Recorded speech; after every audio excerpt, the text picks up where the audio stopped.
কবি রবীন্দ্রনাথ ঠাকুরের প্রহর শেষের আলোয় রাঙা কবিতা থেকে পড়ছি।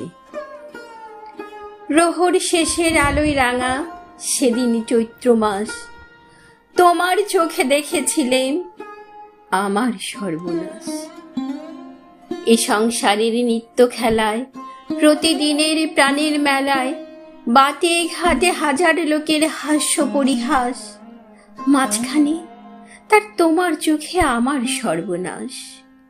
আমের বনে দোলা লাগে, মুকুল পরে ঝরে, চিরকালের চেনা গন্ধে হাওয়ায় উঠে ভরে, মঞ্জুরিত শাখায় শাখায়, মৌমাছিদের পাখায় পাখায়, ক্ষণে ক্ষণে বসন্ত দিন ফেলেছে নিঃশ্বাস।